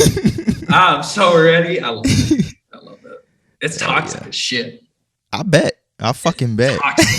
But I love it. It's just a fun game. Gaming is a little different as far as like it's missing that fun element where a casual player could just hop on. You don't have to worry about a sweaty fucking against 12-year-olds and shit. It's not casual no more. I remember playing Halo 3, popping that in, or going to my neighbor's house whenever we would, and just playing locally and then playing online, or playing the old Modern Warfare 2s and all that. You get on there, you have your fun, you be in the lobby. It's just full fun all around, from campaign to multiplayer to single player. Like it was just, I remember that, man. But now it's just different. It's so saturated with this formula that's, you're not gonna get the full game. Right. You're gonna get these DLC packs, and I'm not gonna downplay Fortnite because they're doing it right. Like dude. the thing about free to play, if you're gonna do it, you need to do it with some freshness. And what Fortnite's able to provide is just a freshness. That's why people keep coming back, or the 12-year-olds that ask for loans, credit cards and whatnot. I'm not playing it personally. Fortnite has gotten better. Fortnite has gotten a lot better recently. I've been playing a good bit of it lately. Like I bought the new battle pass and all that mainly because I had Spider-Man on it. But I've been playing a lot of Fortnite lately. It's gotten a lot better. Like you remember a lot of people talking about how like, oh, I missed like season 4, season 5 Fortnite. That was the best. That was my favorite. The golden years. They're making it to where it's like, you know, they're getting back to what that was. And I love it. It's really good. There's still like, you know, the sweat lords that build the Taj Mahal every single time you take a shot at them. But it's like the game is fun. It's gotten a lot better. Yeah, that's why I'm not knocking them. Because they just come with a freshness all the time. And, you know, you don't know what to expect, but it's just freshness. But then there's some companies that tried that formula, and it's just like you really turned off a lot of your day ones where it's just like they were. And most people, they're not mad. They're only mad because they love that game. They love that company. They love, you know what I'm saying? Especially for AAA games that we have we raised the bar high for. It's just like you can't do that to your fans. You know, you can't just do that. But again, it's a business move, so I understand where they come from as far as that. But it sucks right now. Gaming right now, it sucks. So you just, like I said, you gravitate towards what your friends are playing, and that's what you play. And if not, you're not. It's fine, you know. But there's still games. There's some solid games out there. I'm sure that you can find where it's just like you have a great experience. But for me lately, I just don't have the time to do that. So I want to be able to just casually hop on and then hop off. But I don't have that because it's just sweat shit. I could give you a good list of good games. Yeah, that would definitely help. Let you hop in. Yeah. Hades is amazing. And it's like you pick that game up like from the jump. That game is fast paced. It's fun. I like a good fast pace. And it's like, you know, it's never the same. There's a lot of replayability because it's a roguelike. And it's like, you know, every level is procedurally generated. All of the weapons, or not the weapons, the boons and stuff you get, they're all like, you know, random. And it's like, it's just fun. It's like from start to finish, it's good and fun. Another one that's really good to pick up and play, if you're able to. I know you said you've only got your PlayStation 4. Back for Blood. That game is pretty good. It's I think it's made by the people who made Left 4 Dead, and it's pretty much Left 4 Dead 3. It's really good. It's really fun. I heard Destiny 2. I've been seeing someone play that whenever I go over to the house. You know, I'm not big into it. Or the latest Destiny, I don't know, but I've seen them play it. I'm just like, okay, I see. I really like how that game looks, right? I'm like, give me a second. I really like how that game looks, because like, you know, the raids and stuff, God, they're fun. But it's like, you know, the game surrounding it's just kind of whatever. And like, I like it because like, you know, I love Borderlands 2. I love like, you know, getting all the loot and like grinding these bosses to get the loot and whatnot. But there's just like so many different layers to it, and it takes so long. And like the game is so far along now that it's just hard to get into it. So, but yeah, gaming right now, it's in a weird place. Not terrible, but for the games that we look, not games, for the AAA companies that we look ahead of, it's just like, damn, like, why are y'all really doing this? And like, you can't be mad at the developers, you know. One of the interesting things I will say is most of it is just different now from CEOs and all that and what they demand. Like if you look at from GTA San Andreas, CJ, the dude that played him was Young Melee, and I seen his recent interview where he was talking to the dude that plays Franklin. He goes on to say, dude, the people that was at Rockstar when I was there, they're not there no more, bro. It's a whole different vibe. It's a whole different, all this is different. And it's just like, that's sad. Like the old fun people that really put their love into this game, it's not there no more. It's just different. And they're milking it. And, you know, a company's Take-Two is going to tell Rockstar, like, we're not going to change that. If we're still making money from it, we're not going to change it. So, yeah, I don't see that leaving anytime soon until people just stop giving their wallet to that company. But I like, my friend has said it before. He really believes in speaking with his wallet, because like it's true. If he doesn't like what a company is doing, and if he doesn't like what the game looks like it's going to be, he's not going to buy it. You know, even if like, you know, all of his friends are buying it and whatnot, and they're playing, and be like, oh, this is fun. You know, he won't buy it. And I think that's smart because, like, you know, I think a lot of people should do this. If you don't like how a game looks, I mean, if you don't like how a game like is going to play, personally, you shouldn't buy it. Just especially when we know what you're able to provide as especially as a AAA company. Yeah, like you can't just do that to your fans. You can't. Yeah, you gotta, like, you know, if you want their money, like, you know, you gotta like do your best. Yeah, you gotta like give us, like, you know, the good things, not just like, you know, half-assed. A really, really guilty company of this, or not company, game series, Pokemon. Lately, the games have been really mid.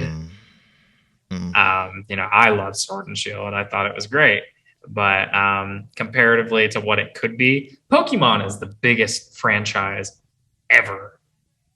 Like over Star Wars, over Call of Duty, over like Disney, stuff like that. It has made the most money out of anything ever of a franchise. And knowing that, like, they could be pumping out like 10 out of 10 games, 5-star games, like the best games you've ever played, because they got all this damn money, but they don't, because they know that people are going to eat it up either way. Yeah, they're going to still eat like, it up. You know, and then the new people that comes in, they're going to eat up something that they don't know about. That's not, because they're not speaking with their wallet. Yeah, they're not speaking with their wallet. But again, like, you can't get to every individual kid, especially that's new into that type of atmosphere, and tell them, yeah, kid, don't speak with your wallet. No, they're gonna play that game. Yeah, regardless. But here's the thing: you should like really try to, like, you know, leave in what your core audience really loves, and like you know, still make new things that newer people will like. Yeah, so there's ways of doing that. It's familiar, but, you know, add that extra bit of polish. You know, fix these extra few polygons over here. You know, add a little bit of, like, you know, quality of life assurance things over here. Just make sure that, like, you know, the game is as good as it can possibly be, especially for the standards that you have set for yourself. I hate feeling like I'm cheated, especially when I gave you my support all those years, and then for you to just keep doing continuously the same fucking thing over and over. People are just not gonna fuck with it eventually. But with the whole specifically GTA series, it's just they're not gonna stop. They're gonna keep milking and milking, and you know, for all I know, something could be in development. It could be Bully, it could be fucking GTA. I don't fucking know, but something better come out of all this money that you're getting. I'm gonna say that right now. They're making Bully too, aren't they? Yeah, we know. We hear something new every. When it confirmed? I don't know. It's every other week, or every other month. From a Reddit page, from Twitter. You hop on Twitter right now. I guarantee GTA 5 is probably fucking trending. Probably just because some little post. But then, like, with Bully 2, man. Oh no, it got canceled. It got it got canceled. Damn. Another sleeper for Rockstar is The Warriors. I don't know if you played that, the movie adaptation. If you've seen the movie The Warriors, that adaptation, they yeah. Warriors come out to play. Yeah, that whole thing. Yeah, I love that. But yeah, with that, the direction they're heading, they whatever money, how much money they're accumulating every year, which is damn near $1 billion every year. It better be fucking invested into the next game that they're fucking making. Make GTA 6. I'm tired of GTA 5 being on like every fucking game ever. It's like the next Skyrim.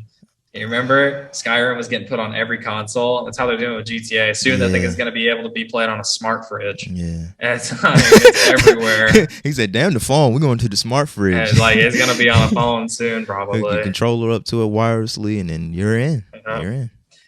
I remember when they made a joke. The Skyrim people did.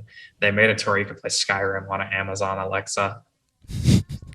Somebody the other day, I saw it. They had GTA 5 on a Game Boy. Actual Game Boy. Like, I saw it. I was like, God, people are just trying to find ways to just make it fun or something. Like, they don't want to hop on the online. They want to stick to that. You know, that's fun. I see that. Like, my kids in 2039 are going to be able to play GTA 5. Like, by the time 7. I keep saying, like, I don't want kids. And then by the time I'm ready to have my kid, here comes GTA. I'm like, what? I ain't got time to play it. I gotta. My responsibilities does not call for me being able to game all day on GTA 6 when I got little Timmy and shit. You gotta let your kids play it, I swear it's gonna come out by the time our age group has kids, or we're about to head into that age group of just 30s and whatnot.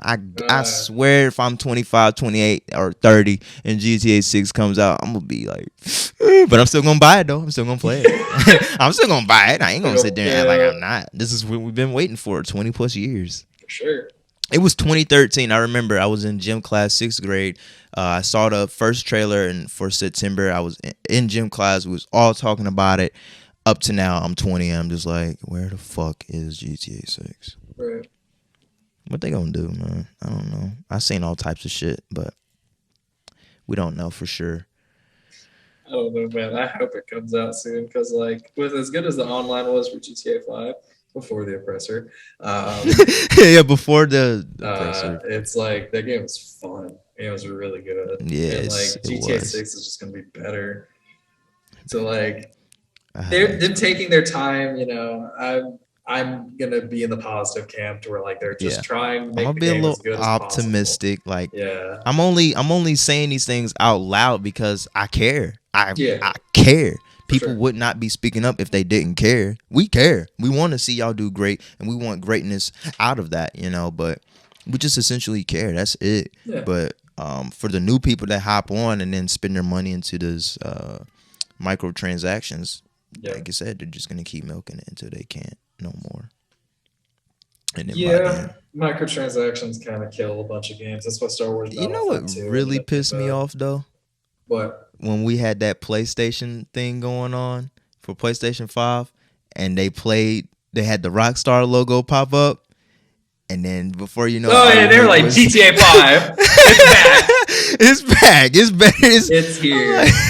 Get excited. I was like, yo, don't fucking that's when I just stopped tuning into that too. I was just like, nah, unless we hear from Rockstar themselves, then it's true. If it's not from them, it's not the source. It hurts my heart to know that like GTA 6 is the next thing that they're gonna do, because that means that the next Red Dead isn't gonna be coming out next. They got us in the cuck right now. They do a little bit, yeah. They got us in the cuck right now.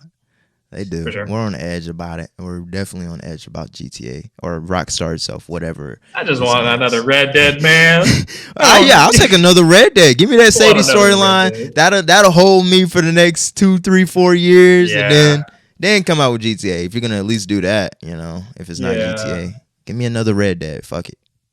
I'd rather just have Red Deads over GTA. Honestly, I'm in the camp of Red Dead is better, but I think Red Dead's better than GTA. Red Dead's series? I like the stories better than Red Dead. And I also just like the gameplay better. Playing as a cool-ass cowboy is just so much cooler than driving around in fast cars and robbing banks and stuff. IMO. And I think it's just better.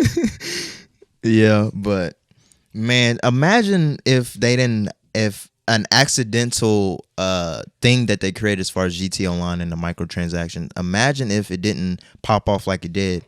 And then we would have got story DLCs to properly that's what I wish they do. do. Files that's there that's just not released. That's what I wish that they do, like with Red Dead 2. They could have just made a Sadie DLC. I'm saying they could. They didn't release any like DLC for story in that game, like they did with Red Dead 1, because they released Undead Nightmare.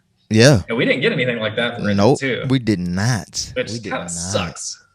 We did not. And the closest thing we got to GTA 5 story mode DLC was when they had the announcement on their webpage, and it was still up there for years. But I think they took it down, but it was up there for years. It was like GTA story mode DLCs coming, and then it never happened because GTA Online just popped off, and they saw, okay, this is where the money is. This is our focus. Yep. This is our focus. But yeah, we're done ranting about. I know we've been going on for that for a minute now, but we care. I care. I know. You know, I just want to see the best out of it. But I mean, something at the end of the day, that's my optimism.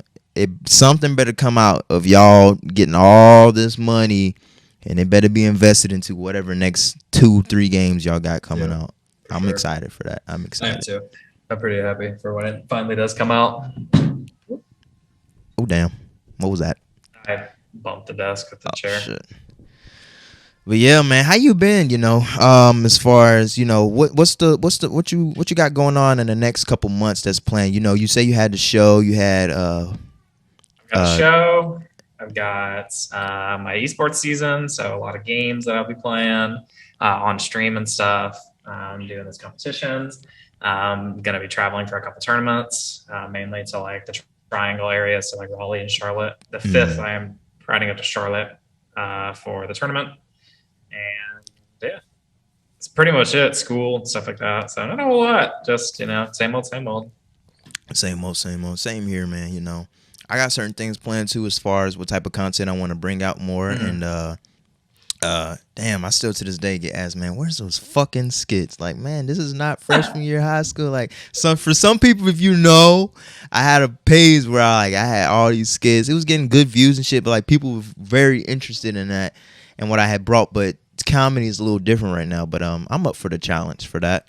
I'm up for that challenge. Hey, you were good at them. So I mean, if you ever feel like doing them again, I'm sure more people would like eat. Oh no, I still got those ideas. I still got those things that could still be applied today. But I just don't want it to be just like I'm doing it just because. But like I want to do it because I want to do it. So it'll definitely be here when it comes here, as far as the skits and whatnot. But with the whole podcasting and everything, me being one person and doing everything my own, I'm very grateful for the help and the pointers that I've gotten and everything, and I want to give those people their props and all that and little tips and tricks. But as far as everything else, it's just me, man, doing this, and it's time consuming. I have to plan it out accordingly, because if I don't, then it's just a fucking mess, and I don't do that. I don't like a mess. I like a plan, and I like to stick to it. And there might be a little adjustments here and there, but with a plan, you already know what type of route you may want to take with that.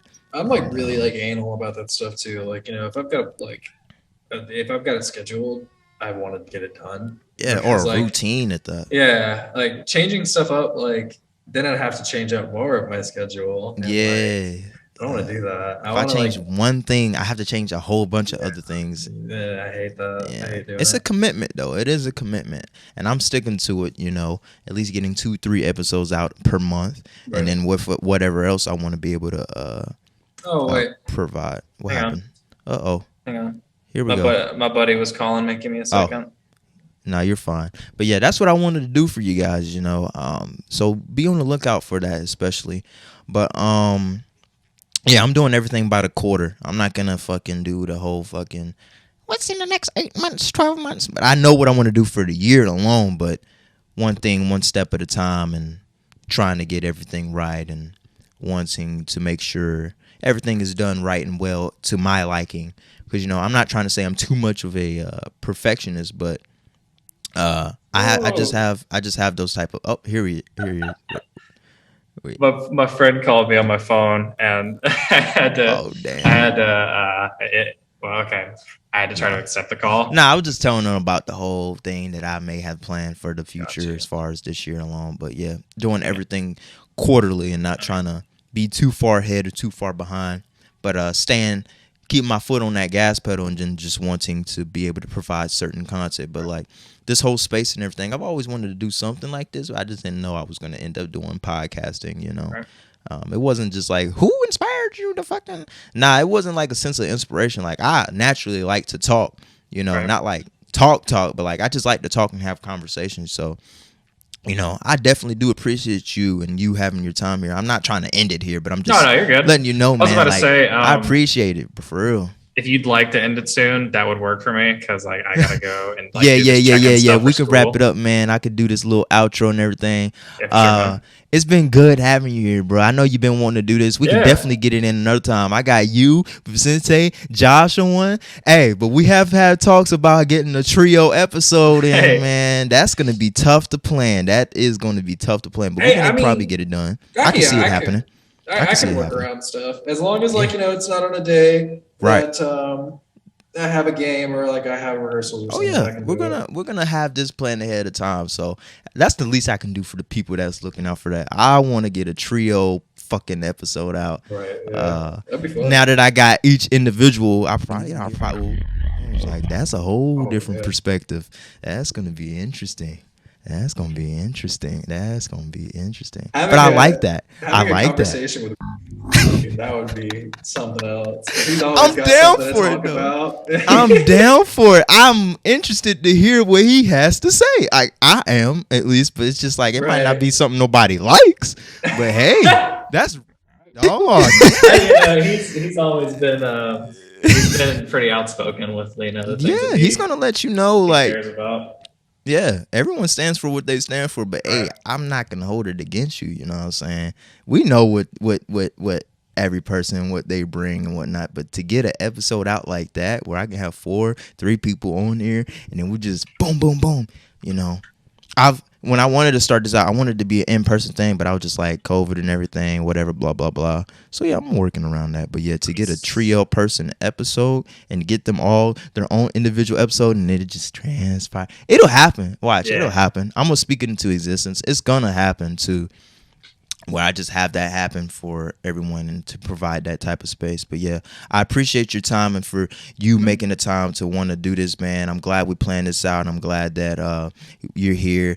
And damn, any shout outs you want to give? Any plug-ins you want to give? I guess I could shout out my esports YouTube channel.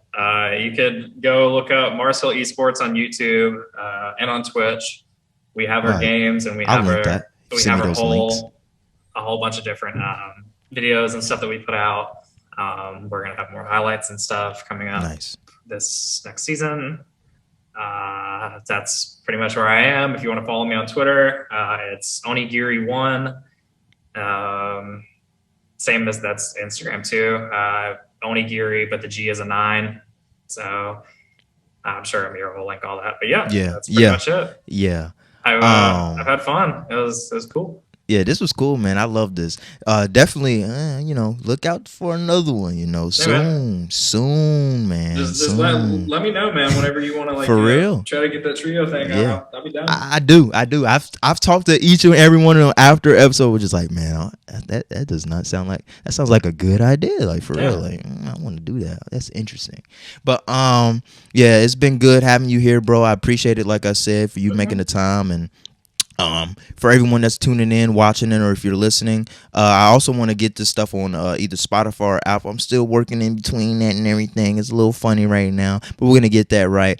But other than that, it's been MirMir. It's been an ill conversation. I still struggling to have a fucking intro, let alone the outro. But other than that, I hope everyone has had a good morning, a good afternoon, and a good evening. Peace. There it is. That's a wrap. All right, I'm gonna get going.